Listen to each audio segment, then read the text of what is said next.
Fenômeno UFO. Uma janela para o cosmos.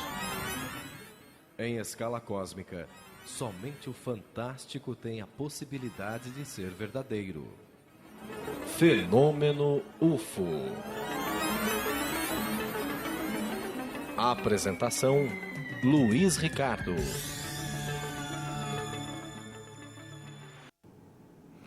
Um forte abraço a todos os nossos amigos e irmãos ouvintes. Mais uma vez aqui estamos nos reunindo no nosso encontro de todos os sábados, a partir das 13 horas, pelos prefixos 1450, 1080, 1160, 92.1. Rádio Boa Nova de Guarulhos, Sorocaba, Mococa, né, e Argentina, cobrindo todo o sul do Brasil. Também com muita alegria e muito carinho, vamos chegando em vossos lares através da nossa co-irmã Rádio Cidade, 870 kHz, que cobre as regiões de Juazeiro, na Bahia, Petrolina, em Pernambuco. Também com muito carinho, vamos chegando em vossos lares através da parabólica, internet e reprise. A reprise pela rádio amanhã mesmo, das 22 às 23 horas. Como eu já disse, programa sempre ao vivo. Sábados, 13 horas, tanto pela Rede Boa Nova de Rádio, como pela Rede Mundo Maior de Televisão. A reprise da Rede Mundo Maior de Televisão, às sextas-feiras, às 19 horas. E também, né, vamos bater aquele papo muito gostoso, de vários modos. Nós podemos fazer direto ao vivo no ar, pelo 0800 979 5011. Se não for do vosso desejo, meu amigo Ezequias, que está lá em cima, anota o seu recado e envia para nós aqui no estúdio. Você também pode participar, né, através de e-mail pelo rede@radioboanova.com.br. Também carta, porque também chega, né, enviando para a Fundação Espírita André Luiz ou para o Clube Amigos da Boa Nova, que vai chegar aqui também em minhas mãos. E também através do WhatsApp, pelo 98575-9580. Vou repetir aqui. O WhatsApp da TV aqui, 98575-9580. Esse programa faz análise de fotos e filmes e conheça a iniciativa que é o Clube Amigos da Boa Nova. 0800 12 18 38. Elas, somente elas, as simpáticas moças do Clube Amigos da Boa Nova, vão lhe dar todas as informações, as mais completas possíveis, né, e vão atendê-lo com todo carinho. Então conheça essa iniciativa que tanto nos tem ajudado aqui, né, da qual nós somos muito gratos a todos os nossos amigos, né, que nos ajudaram nessa fase muito difícil e continuam nos ajudando através do Clube Amigos da Boa Nova. Conheça essa iniciativa, veja as vantagens que você vai ter acesso gratuito ao evento Clube Amigos da Boa Nova, que se eu não me engano deve ocorrer aí no dia 21 de abril. Né? E você vai lá e vamos bater aquele papo ao vivo em cores, né, como fazemos todos os anos aqui. Tá? Então, Clube Amigos da Boa Nova, 0800 12 18 38. Né? Vamos para as notícias de ciência aqui. Nós temos várias aqui. Foram descobertas agora, semana saiu notícia, uma quantidade, são milhares de ruínas, né, que foram encontradas ali aqui, deixa eu ver aqui, a localização exata, se eu não me engano, né, na Guatemala, né, na divisa ali com Belize e o México. Né, se utilizou de uma nova metodologia, né, um sistema laser. Ele faz praticamente um escaneamento do solo, né, e transforma isso em imagens tridimensionais. Com isso, você pode pesquisar o que há na floresta sem a necessidade de devastar a floresta. Foram encontradas milhares de ruínas, tá? Foram encontrados palácios, casas, rede de estradas, calçadas, né, tudo com mais de 1.200 quilômetros quadrados. Seriam ruínas da antiga civilização maia. Né? Ou seja, aquilo que nós já comentamos aqui, né, em termos de arqueologia, né, o continente americano continua sendo dos menos conhecidos. Né? Enquanto se pesquisa muito Egito, Grécia, né, e outras nações europeias, ou na Ásia, né, o continente americano ainda tem muita coisa a revelar aos arqueólogos, né, e pesquisadores de ufologia também, por que não? E uma sugestão, né, para os nossos cientistas aqui, por que não usar essa metodologia, esse escaneamento a laser na nossa Amazônia? Né? Nós poderíamos investigar toda a região da floresta amazônica, né, para sabermos o que há em muitos pontos, né, onde a floresta é literalmente inacessível. Não podemos esquecer que já foi encontrada uma pirâmide na Amazônia brasileira. Eu fico imaginando essa metodologia aplicada naquela região onde está a pirâmide e nas cercanias à volta, o que poderia nos revelar. Eu não sei se isso vai ser feito, porque isso normalmente, né, não traz lucros e também não traz votos. Então, normalmente, acaba se deixando de lado. Mas qual será a riqueza arqueológica? A pergunta que eu faço, qual será a riqueza arqueológica da Amazônia brasileira? O quanto, né, essa região do Brasil, tão pouco conhecida, tão pouco explorada, né, ela pode nos revelar em termos arqueológicos. Não podemos esquecer, eu já comentei aqui também, ali existe a lenda da civilização das Amazonas, uma civilização matriarcal, por exemplo. Será que elas existiram realmente ou não? Talvez esse sistema nos desse alguma luz a respeito desse assunto e de muitos outros também. Então, essa aqui é a primeira notícia. A segunda aqui, que já era para ter trazido há algum tempo, nós vamos ter uma grande movimentação na área espacial. Nós teremos aí novas sondas indo a caminho de Marte, de Mercúrio, novos desenvolvimentos de vetores espaciais, ou seja, foguetes, a SpaceX e a Boeing estão trabalhando nisso. Nós tivemos o lançamento do SpaceX Heavy, que é um foguete bem maior, com capacidade de levantamento de carga muito superior ao primeiro veículo da SpaceX. A Boeing também vem trabalhando isso, todas as duas, financiadas pelo governo norte-americano. E os projetos da Boeing ainda são mais ambiciosos, porque através da sua cápsula Orion, se pretende levar o homem novamente à Lua, instalar uma base permanente na superfície do nosso satélite. Fica imaginando o que você vai encontrar lá. Nós já tivemos algumas amostras durante os voos do projeto Apollo. Se vai ser divulgado, com certeza não. Isso a gente já sabe. Mas tudo que for feito na Lua será um pré-ensaio para uma etapa mais ambiciosa, que é colocar astronautas humanos na superfície do nosso vizinho aqui, o planeta vermelho, o planeta Marte. Falando em Marte, a NASA desenvolveu um sistema gerador de energia, um novo sistema de geração de energia, porque os astronautas, quando estiverem em Marte, vão necessitar de energia, por alguns motivos bem simples, para produzir alimentos, extrair água, purificar água, gerar oxigênio para a futura base marciana, a feitura de combustível em Marte, para que os veículos possam retornar de lá. E a NASA ela praticamente adotou um sistema duplo, extremamente simples e extremamente confiável.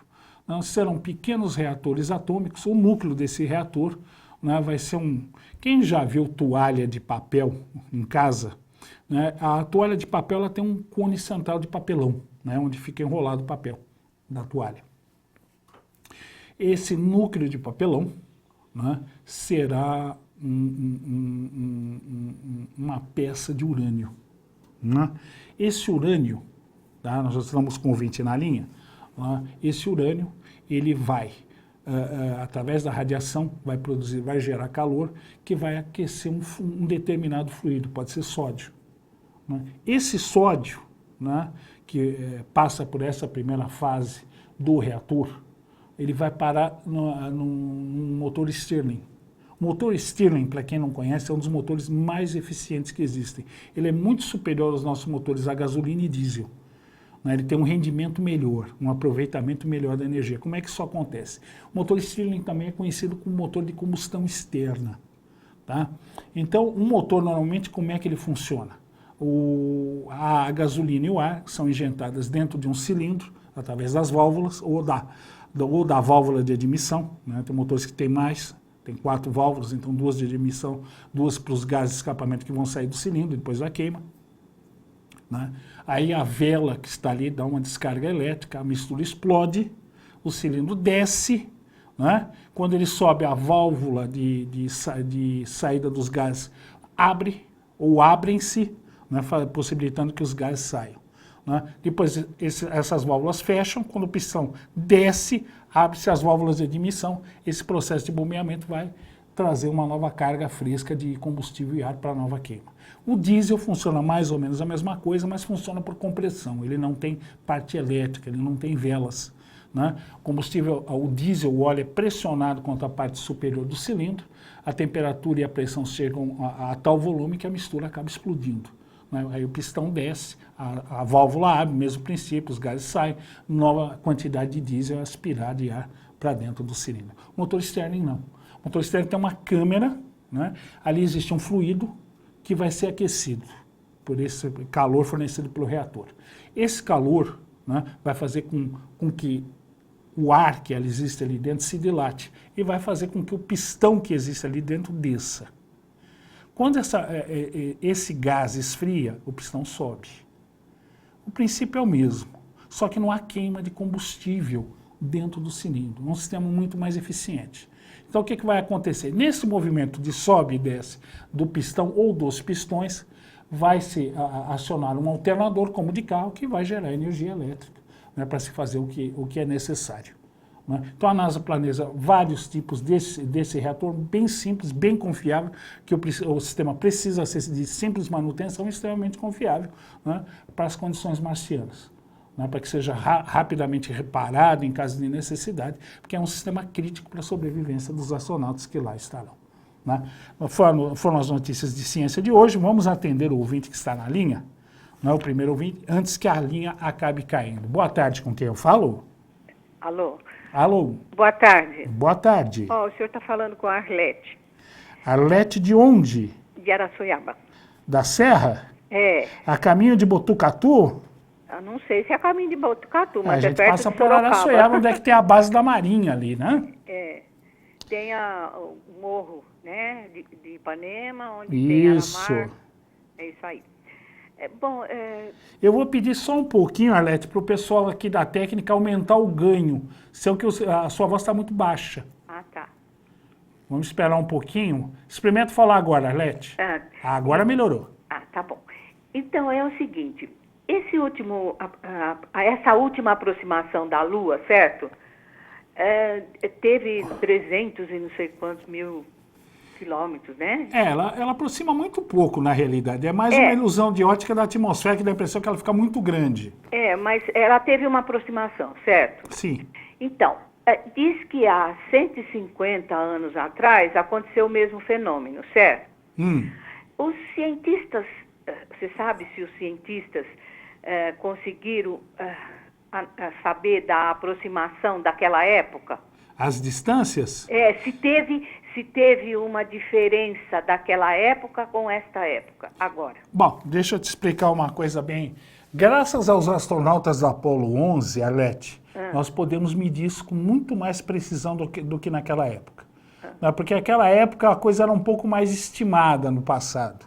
Sim. Hoje não, porque os astronautas da Apollo 11, quando desceram na Lua, tá, eles colocaram um espelho refletor para que um raio laser disparado de um laboratório astronômico chegue na Lua, tá, reflita no espelho e volte. Tá? Aí é calculado o tempo de ida e volta do raio, você calcula com absoluta precisão, né, a distância da Lua. Então, deve ter alteração pelo seguinte, pequena, eu acho que não acredito que seja muito grande, mas uma precisão maior hoje, graças a esse aparelho que está na superfície da Lua e que é usado até hoje. E naquela época eles nem assim no chutômetro, eles não... A coisa era mais ou menos estimada, porque nós não tínhamos nada que pudesse fazer uma medição exata, precisa. Mas os cientistas da época não analisaram nem mais ou menos? Foi só... Não, sempre foi analisada essa aproximação da Lua. O que eu quero dizer é o seguinte, Arlete, é que hoje Graças a esse dispositivo, né, refletor que existe na Lua, você faz isso com uma precisão quase que absoluta, coisa que naquele o tempo... que eu quis dizer é o seguinte, existiu uma diferença, pela análise antiga e pela análise agora, existiu uma diferença grande, pequena ou média? Não, deve ter sido muito pequena em relação aos dias atuais, muito pequena. Tá, hoje, que eu estou falando para você, hoje a gente mede com muito mais precisão. Porque eles não tinham os instrumentos na época que nós temos hoje. Sim, mas naquela época já, há muitos anos atrás, eles já calculavam muita coisa, certo? Sim. E hoje bate, né, com o cálculo deles. Ou quase. Porque, ou bem aproximado. Isso, né? porque eles não tinham os instrumentos que nós temos hoje, que são muito superiores. Sim, mas eles já calculavam Sim, claro. o universo, já calculavam muitas coisas que... Sim. Porque nós tivemos civilizações muito mais adiantadas que você essa já está que nós colocando temos. num passado remoto, é isso? Não, eu estou colocando num passado. Mas nós tivemos civilizações muito mais adiantadas do que essa do passado nosso, certo? Então, nunca teve uma análise dessas aproximações? Nunca teve? Não, existe essa aproximação. Os próprios gregos fizeram isso, comprovaram que a Terra era redonda, tá certo? Eles erraram por muito pouco a distância da Terra à Lua. Então, quando teve, porque naquela época deve ter tido uma aproximação também, certo? Sim, isso é normal, o que eu queria saber se o que contam da época, a análise, por exemplo, desses gregos, se a diferença era muito grande perto dessa que é feita com uma análise mais concreta, mais... Não, a diferença era pequena. Eu não posso te precisar agora de memória quanto era, mas chegava muito perto da realidade atual. Ah, tá.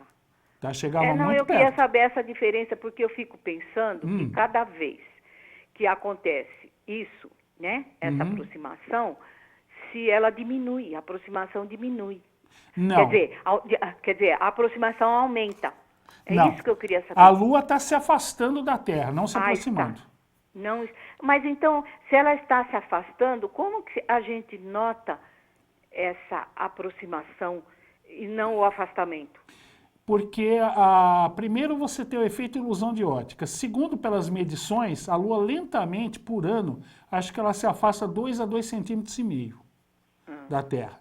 Inclusive, muitos astrônomos preveem que talvez ela saia da atração gravitacional da Terra, que a Terra no futuro poderia perder a Lua. Seria bom. Não seria, sabe o que é, Luiz? Sabe, é o seguinte, eles filmaram, como se diz, aquela explosão, né, numa outra galáxia, do choque entre estrelas, certo? Supernova. É o nome. Aí aparece a supernova, né? Muito bem. Eu queria saber se essa aproximação poderia causar uma provocar colisão. uma situação semelhante. Não. Não, porque eu estou falando para você, a Lua está se afastando, não se aproximando. Eu acho ótimo que se ela se afastar do que vir como aquela superestrela, né? A estrela nova. Não, aí é que eu falo para você, colisão de estrelas aí já seria outra coisa. Entendeu? Não, porque existe uma gravidade na Terra que, como é que se diz? Ela atrai. Exatamente. Atrai, né, as coisas. Então, eu fico pensando assim, se durante, não agora, claro, mas durante alguns milhares ou... Não, milhões de anos. Milhões também, né? De anos, se não aconteceria uma coisa dessa. Existe a teoria de que talvez um dia a Lua volte a se aproximar, mas é teoria.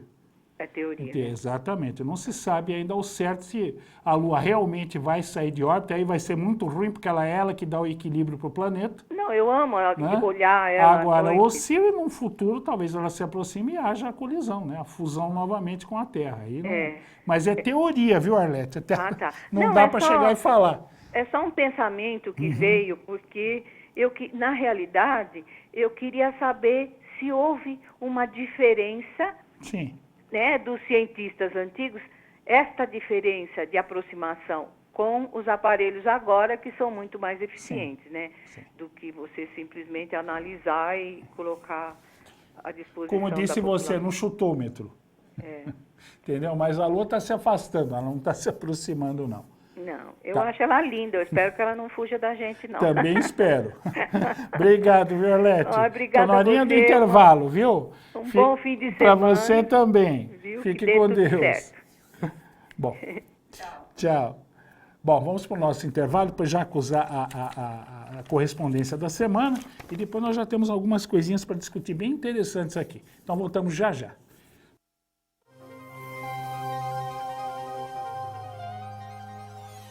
Fenômeno UFO.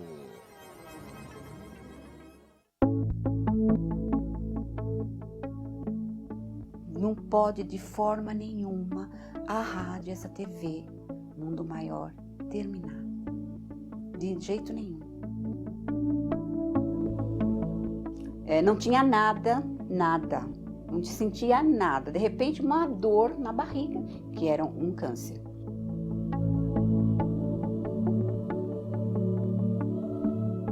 Desesperada, liguei a rádio lá, não sei como, nem porquê, a rádio estava lá na Boa Nova e estava falando.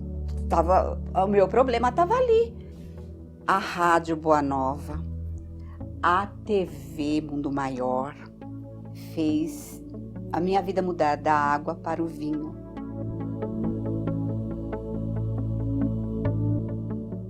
Quando eu não estou na rádio, eu estou na TV. Eu estou com a faculdade aqui dentro da minha casa.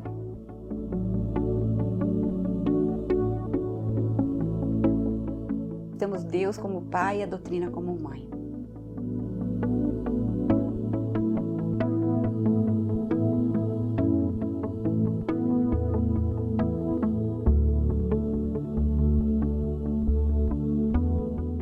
Cultura, fé raciocinada e reflexão você encontra somente aqui na Mundo Maior. Veja as principais obras de Lourdes Gaggetti que separamos especialmente para você.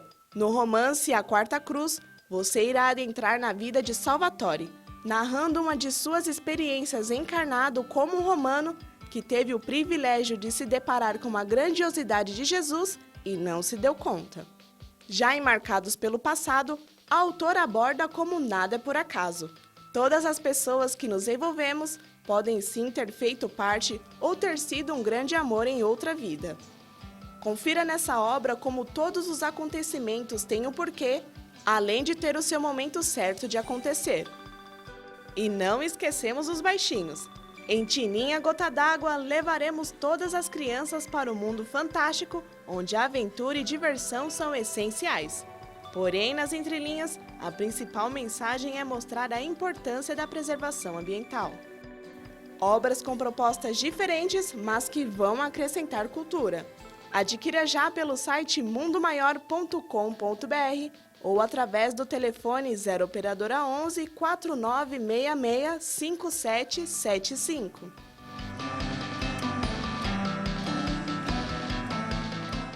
O Brasil está em crise. Está ruim para você? Imagine para eles. 150 mil refeições todos os meses. Mais de 600 mil unidades de medicamentos e produtos de higiene a cada ano. O custo mensal para manter todo este trabalho, R$ 9 milhões. A crise para você é passageira. Para eles pode não ser.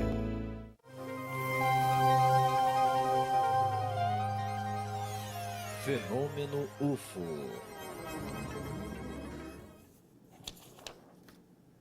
Estamos aqui de volta, segundo bloco Fenômeno UFO de hoje. Vamos anunciando aqui as participações. Primeiro, minha amiga Marina, né? O vídeo ufológico que você nos enviou, não acredito que seja real, minha amiga. Não acredito mesmo que esses vídeos aqui tenham algum fundamento, tá, minha amiga? Me desculpe.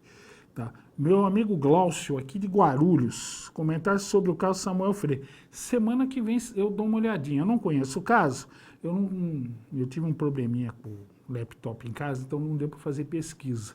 laptop voltou ontem, no finzinho da tarde, então não deu para dar uma olhadinha. Mas eu vou dar uma pesquisada, eu não conheço esse caso Samuel Freire. Semana que vem eu tenho condição de te dar uma resposta. Meu amigo Nelson Oliveira, nos parabeniza pelas explicações que são dadas no programa. Meu amigo Daniel Monteiro, considero o programa excelente. Muito obrigado em nome de todos aqui. Minha amiga Fabi Marques, se é possível contato com seres de outro planeta em desdobramento. Sim, e nós já trouxemos casos aqui. Se você quiser tirar a dúvida,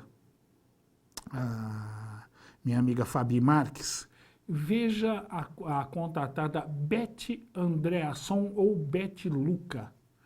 Né? As abduções dela começam a nível físico. Tá? Inclusive, ela, ao que parece, teve um processo de fertilização. Né? Ela teria gerado um híbrido extraterrestre humano. Tá? Mas as abduções dela começam a nível físico, depois ela começa a ser levada a nível espiritual. O corpo fica, um ser fica vigiando o corpo dela dentro da casa e outros levam o espírito até a nave para ter contato. Foi assim que ela teve condição de conhecer o coordenador do projeto desses seres. Eram seres tipo Grey, tá? Que eles chamavam de número 1, era um ser de luz. E ela só conseguiria chegar até ele na forma espiritual, não física. Tá? Então acontece sim. Tá? Nós já narramos inúmeros casos aqui envolvendo esse tipo de contato. Meu amigo Ezequiel Relógios, tá? O projeto que você quer fazer é ótimo, meu amigo. Pena que eu não conheço ninguém nessa área fora do Brasil. Tá? Na área de produção, que é o que você quer. Tá? Lamento muito. Tá? Talvez você possa tentar um contato com um brasileiro. É uma pessoa muito afável, muito educada, né, de mente aberta, que é o Posati. Ele tem vários documentários aí na internet de ufologia ou a respeito de espiritualidade. Tá? Dá uma pesquisadinha, Posati. Tá? Talvez ele possa te ajudar no seu projeto aí, né, que parece ser bem interessante, meu amigo. Meu amigo Rafael Nery Santos, de Arthur Alvim, né? Ele manda a pauta de programa. Ashtar Sheran, que eu já falei, pleiadianos e arcturianos. Tá? Vamos ver se a gente fala, mas não tem muito o que falar não, viu, meu amigo? Tá? Ashtar Sheran, da década de 50, ele surge na Alemanha, tá? Através de canalizações. Muita gente tem contato, que se diz ter contato com pleiadianos e arcturianos. Prova real nenhuma. Né? São, na maior parte dos casos, as pessoas que se dizem contatadas através de canalizações. Não sei se é fato ou não. Não tenho muito o que falar a respeito disso, meu amigo.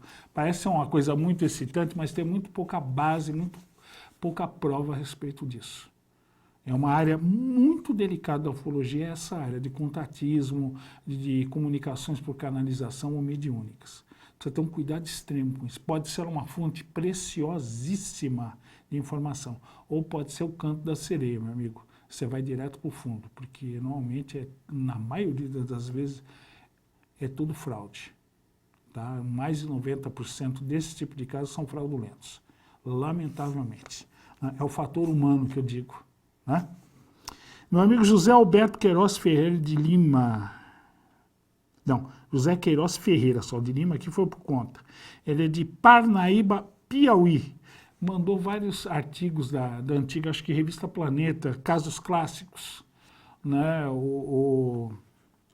E você traz um caso nos Estados Unidos, caso McMinnville, né? Uma foto autêntica da época, a respeito de um objeto voador não identificado. E trouxe o caso do Almirante Saldanha, aquela foto algo polêmica, né, do Almiro Baraúna.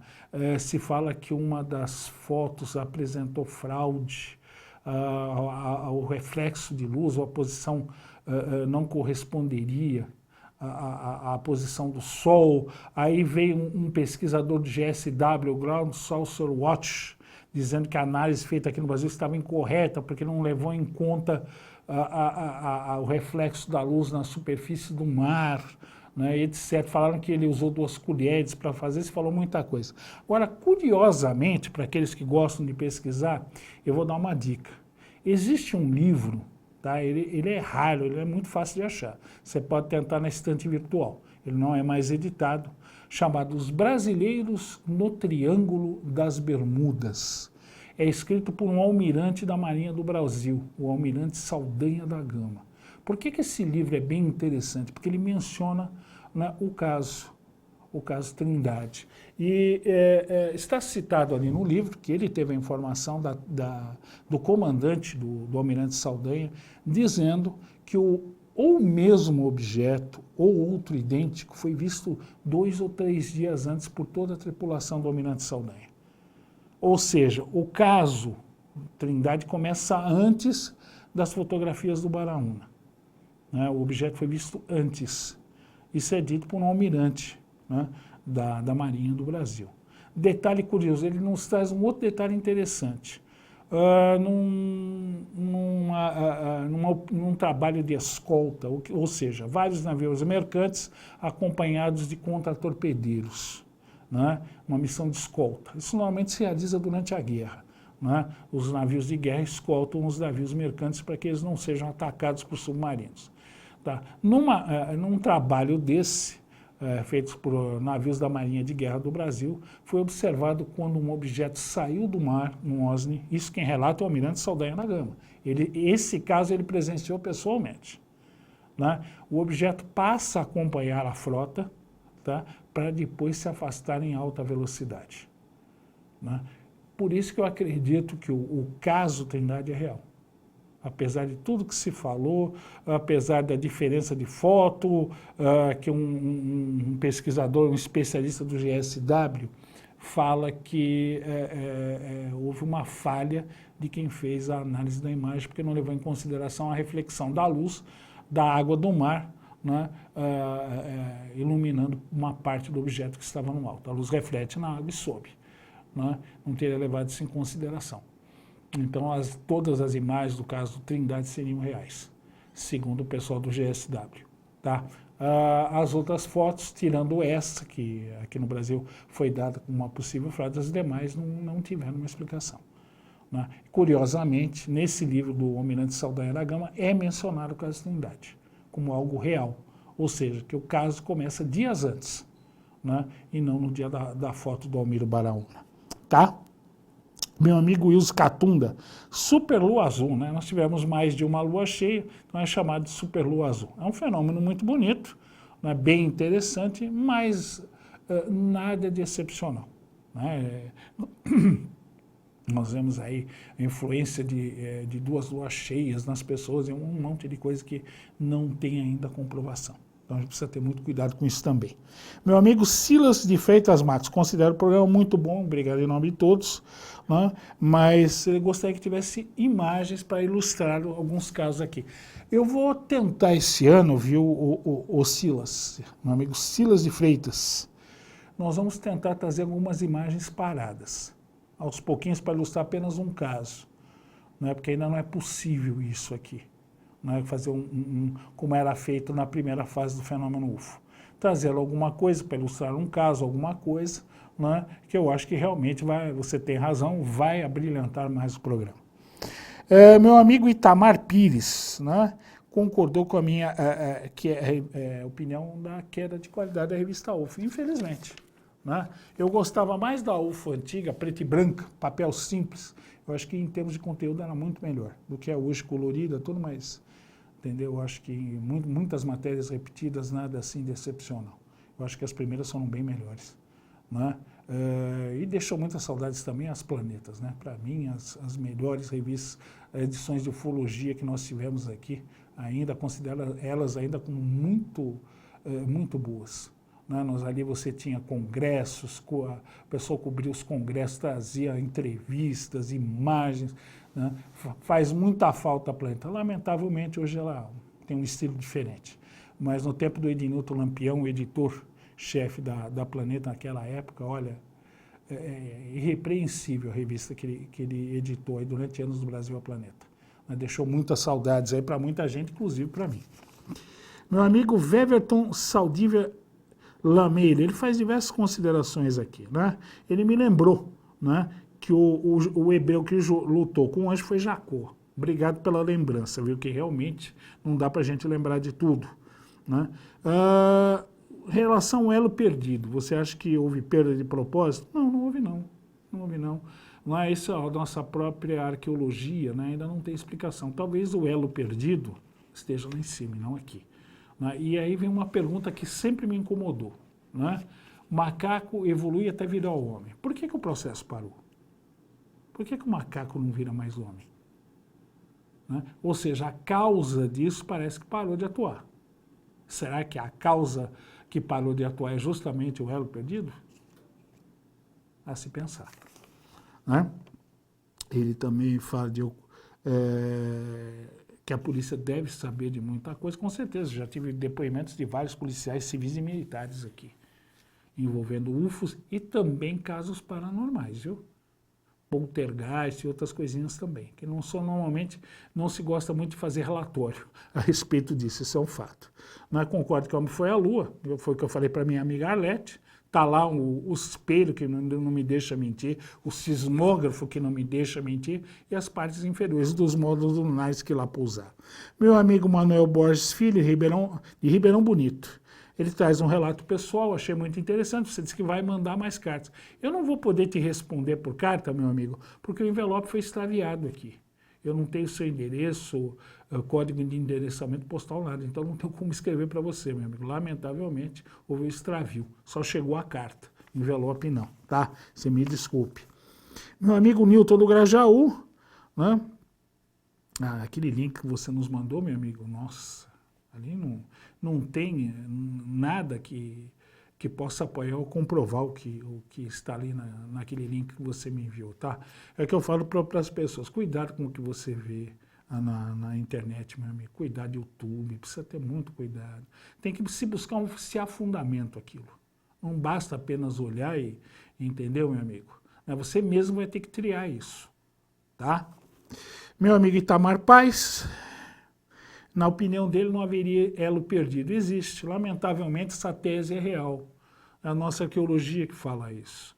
Não é? Porque você vê que há saltos, não é? de várias espécies de primata até se chegar ao Homo sapiens. Sem explicação, porque a natureza não dá saltos, meu amigo. Então, você vê ali que é uma queima de etapas. Foi aquilo que eu falei aqui para o meu amigo Weverton. Né? O que ocasionou esses saltos, onde não se tem explicação? Por que o macaco parou de virar ser humano?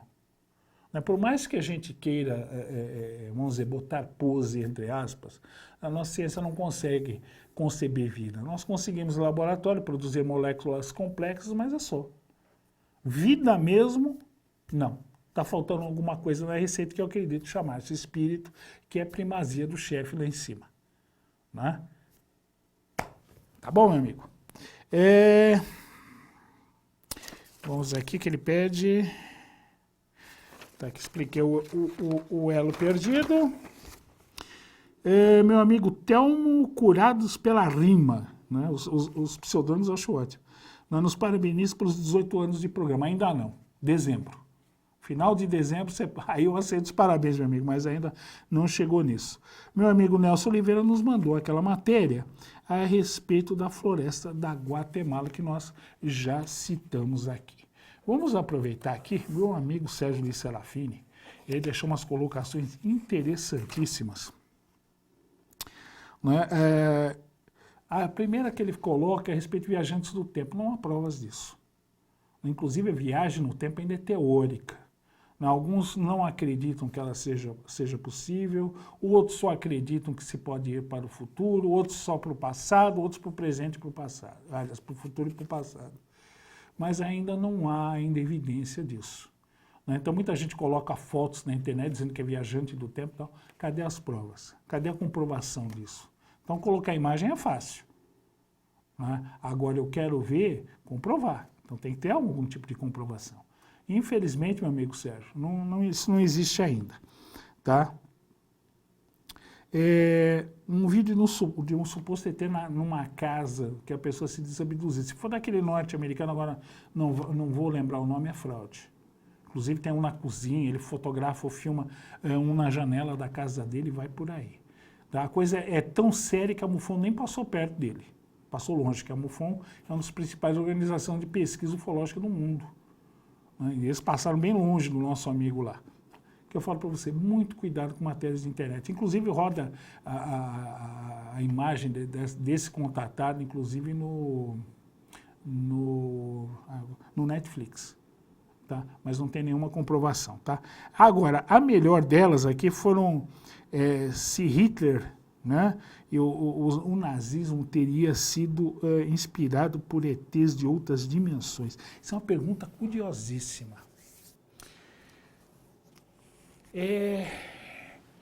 Nós sabemos que perto da Floresta Negra na Alemanha, em 1933, caiu um UFO.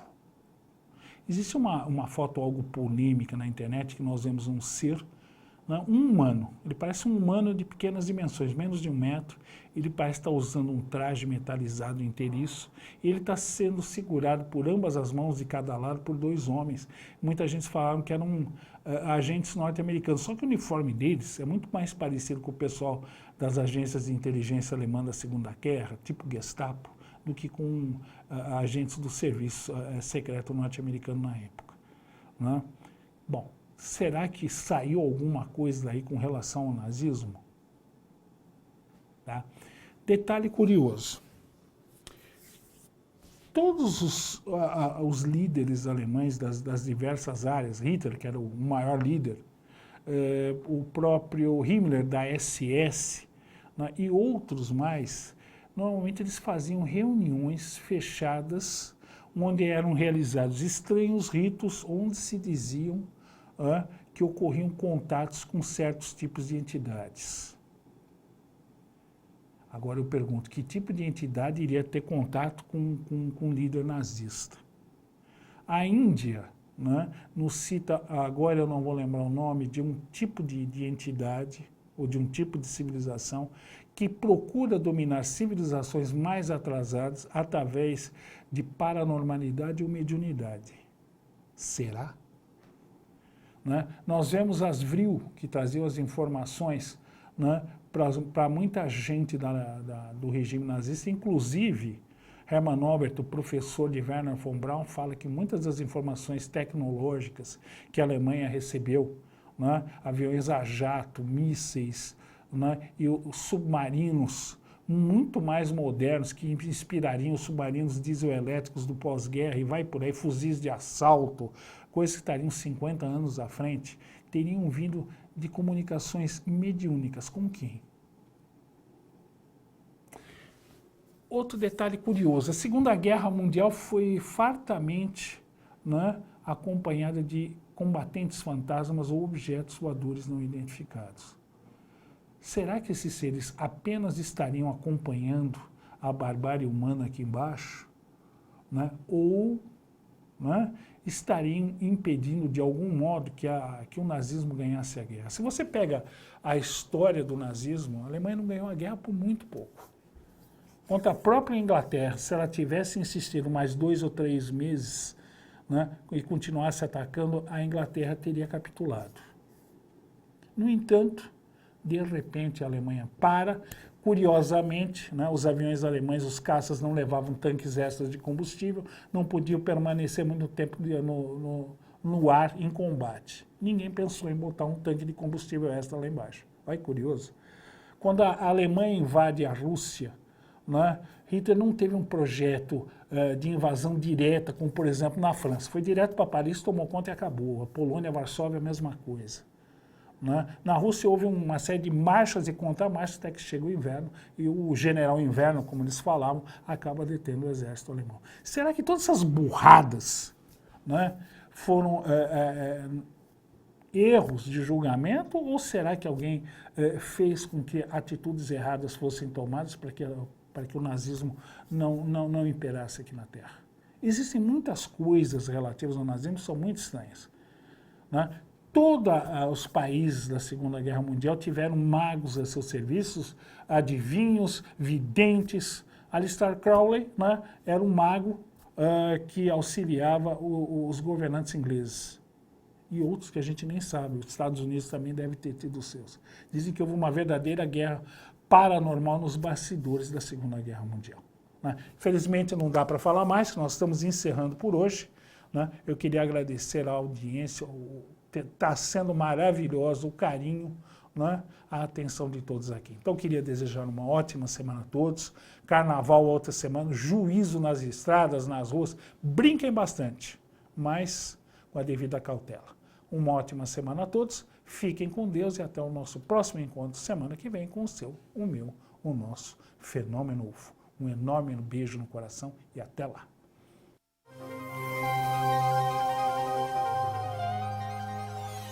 Fenômeno UFO.